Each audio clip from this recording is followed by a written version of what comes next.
The Holocene has ended. What we do now and in the next few years will profoundly affect the next few thousand years.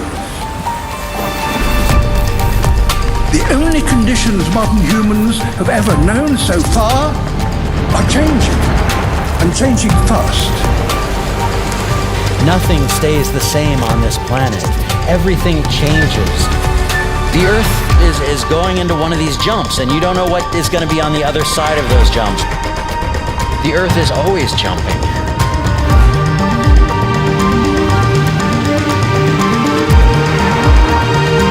Things move on this planet. Things are not still. Everything is turning.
As it begins to run out of fuel, the sun won't simply fade away to nothing.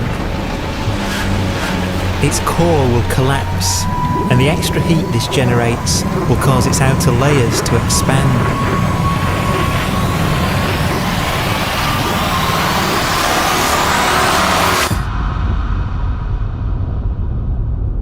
The sun is now dead. Its remains slowly cooling in the freezing temperatures of deep space.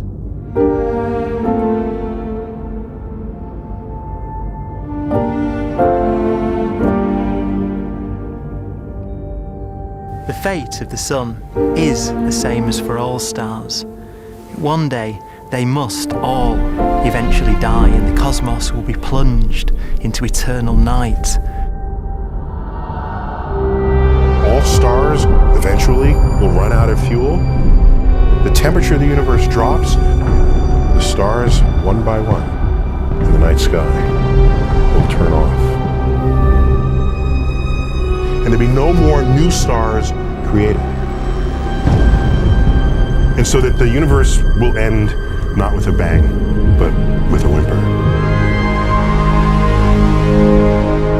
And not in fire, but in ice.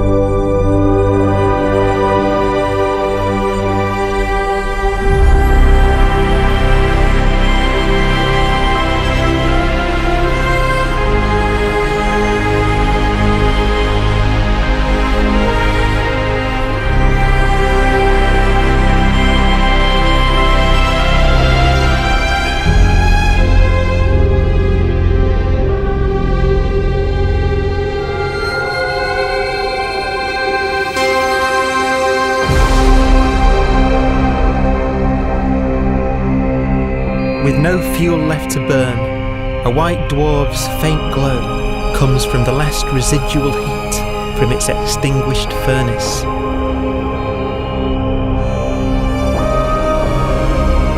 Looking at it from where the Earth is now, it would only generate the same amount of light as the full moon on a clear night.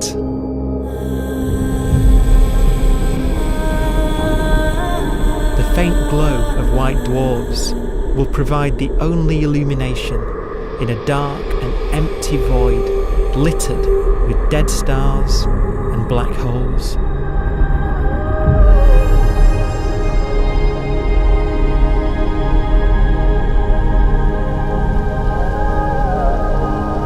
ways, it's kind of a ghost universe. It's the corpses, the zombie stars, that will take us into the future.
Dwarf will be the final fate of those last stars.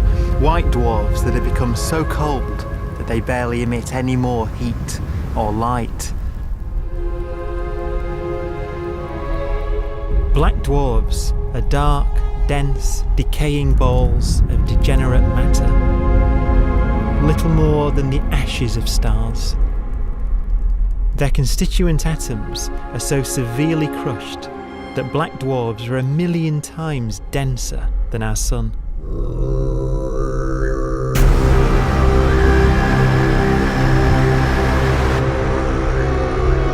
Stars take so long to reach this point, we believe there are currently no black dwarfs in the universe.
We have a pace of life that's based on really the energy available to us now. You could imagine living conscious systems which have a very different pace and therefore can extend out at least a lot farther than you'd imagine otherwise. You could have a living system where if it had a thought every 10 trillion years, that would seem normal. Even if our life dies out, one could imagine at some time arbitrarily far in the future, a fluctuation occurs which allows intelligent life to exist again for a little while. So you might have islands in time of intelligence.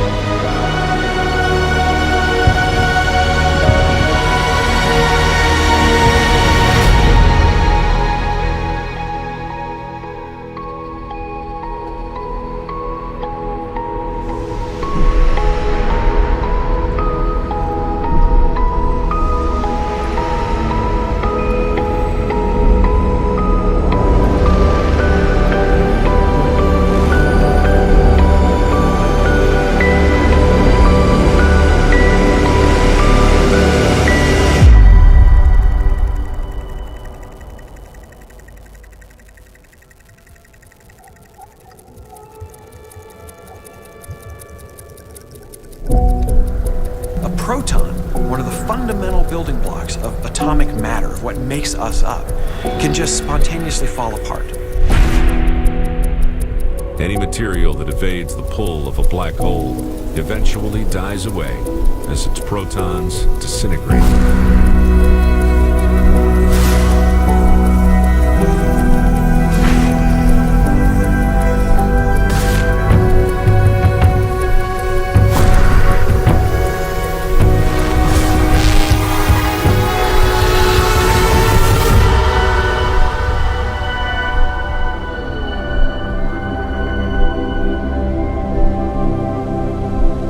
The matter inside black dwarfs, the last matter in the universe, will eventually evaporate away and be carried off into the void as radiation, leaving absolutely nothing behind.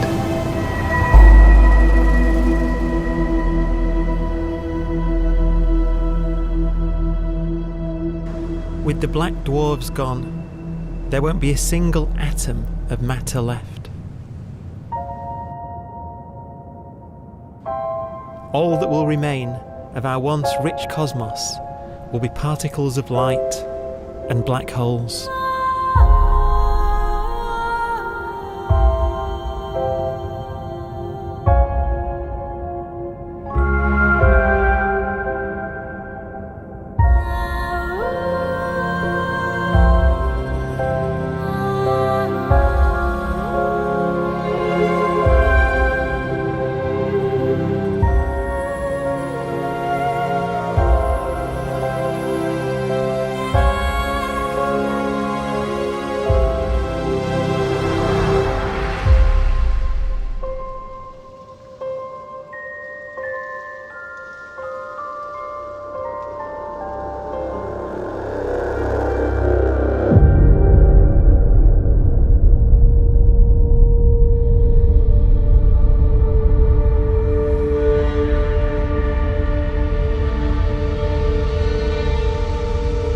The arrow of time creates a bright window in the universe's adolescence, during which life is possible.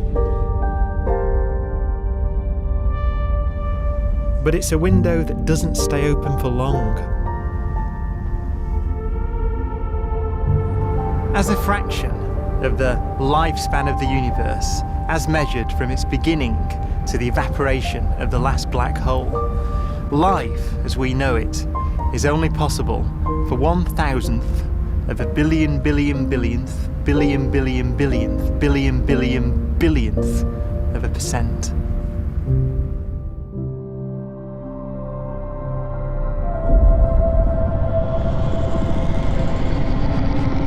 Black holes become the fundamental building block of the universe. A galaxy will basically be a supermassive black hole in a center with smaller black holes orbiting it. Zombie galaxies filled with black holes continue to evolve. They'll eat each other and they'll get bigger, and maybe they'll fall into the supermassive black hole and it'll get bigger. The universe will still be an exciting, dynamic place. It's just that the timescales you're talking about are now trillions of years instead of thousands or millions of years.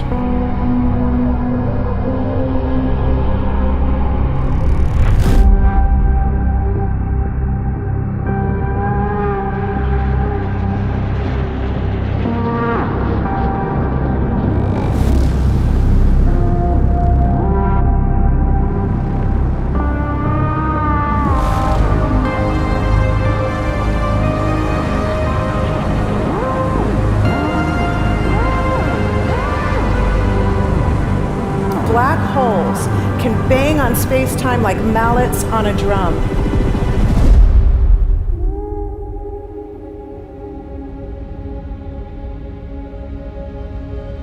And they have a very characteristic song.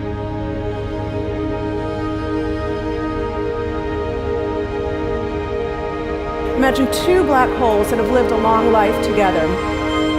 At the end of their lives, they're going around each other, crossing thousands of kilometers in a fraction of a second.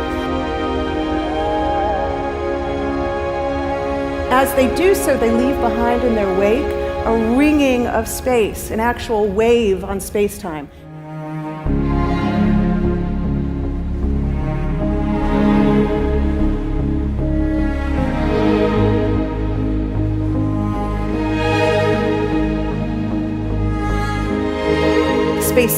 squeezes and stretches as it emanates out from these black holes banging on the universe. Those are the gravitational waves. They are literally the sounds of space ringing. And they will travel out from these black holes at the speed of light as they ring down and coalesce to one spinning, quiet black hole.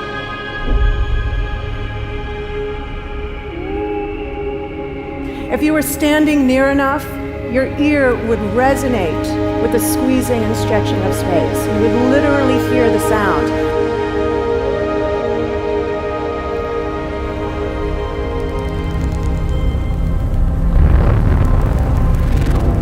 Imagine a lighter black hole falling into a very heavy black hole. The sound you're hearing is a light black hole banging on space each time it gets close.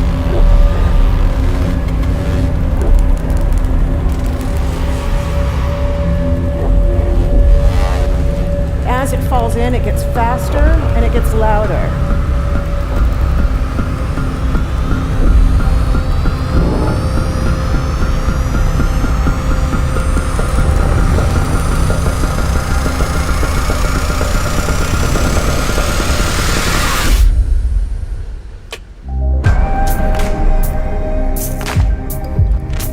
Scientists used to think black holes were immortal, but even these will one day die. Now we're talking about timescales of unimaginable length, quadrillions of years into the future. On that timescale, even the black holes begin to evaporate.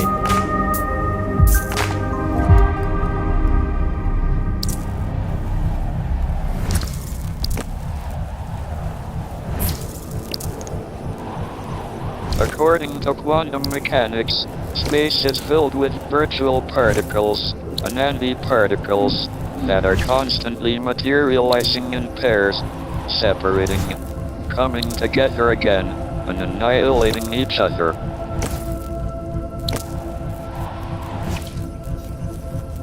In the presence of a black hole, one member of a pair of virtual particles may fall into the hole, leaving the other member without a partner with which to annihilate. The forsaken particle appears to be radiation emitted by the black hole. And so, black holes are not eternal. They evaporate away at an increasing rate until they vanish in a gigantic explosion.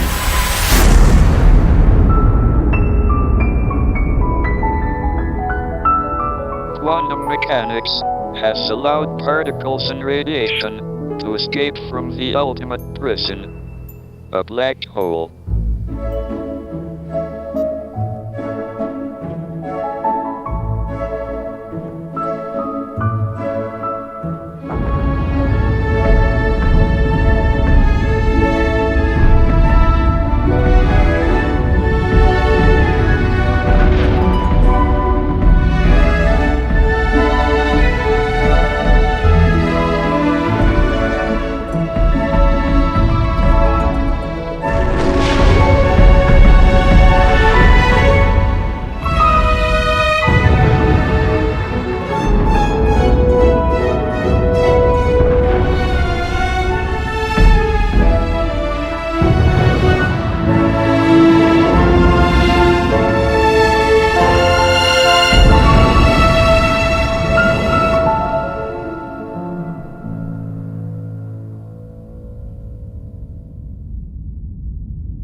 Philosophers and poets have asked the question, will the world end in fire or ice? We can now give an answer. The latest evidence shows that the universe is not slowing down, but it's speeding up out of control. And the universe, we think, will die in ice. Trillions upon trillions of years from now. Empty space itself has energy. In every little cubic centimeter of space, whether or not there's stuff whether or not there's particles, matter, radiation, or whatever, there is still energy even in the space itself. And this energy, according to Einstein, exerts a push on the universe. What is the weird stuff that's accelerating the universe? We call it dark energy. And this stuff is the dominant stuff of the universe. Almost 3/4 of the matter-energy content of the universe is this dark energy. And we don't know what it is. Dark energy, unlike matter or radiation, does not dilute away as the universe expands. This has crucial implications for what the universe is going to do in the future. So what will be the future of the universe? Well, if the dark energy remains dominant and repulsive, the universe will expand forever.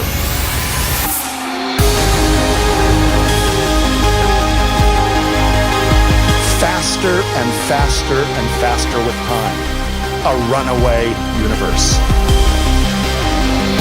70% of the energy of the universe resides in empty space, and we don't understand why.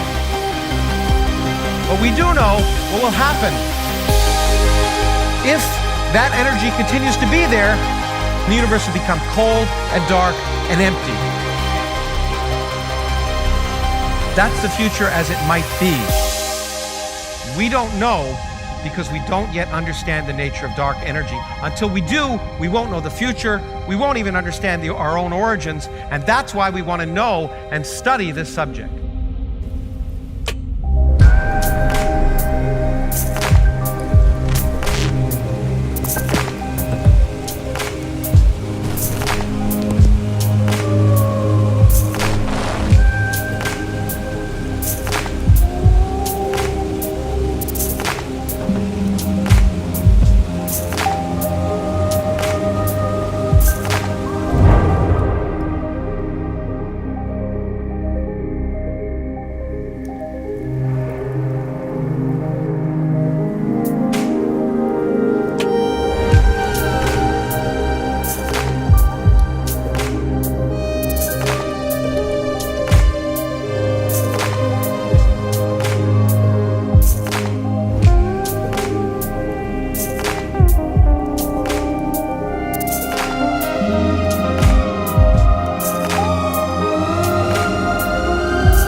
forecast does seem to be for an ever colder, ever emptier universe.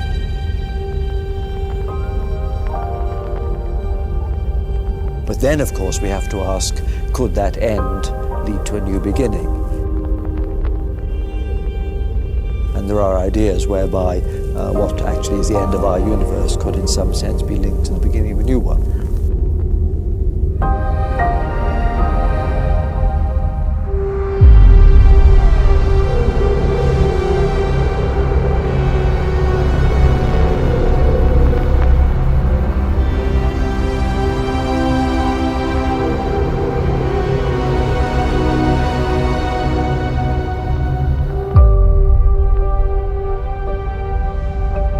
We've worked out the mathematics, the equations. They seem to say that if you have an atom smasher that can concentrate tremendous amounts of energy at a single point, you can perhaps open up a gateway, a baby universe.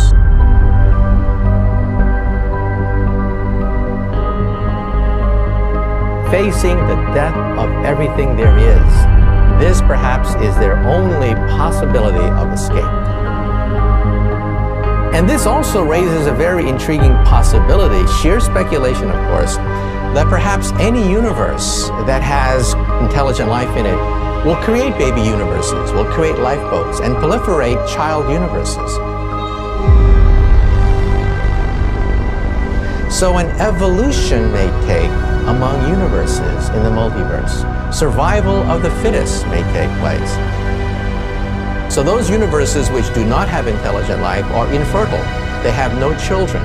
But those universes that have mild temperatures, stars like us, would create civilizations that could open up child universes, and they would then proliferate.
After an unimaginable length of time, even the black holes will have evaporated and the universe will be nothing but a sea of photons gradually tending towards the same temperature as the expansion of the universe cools them towards absolute zero.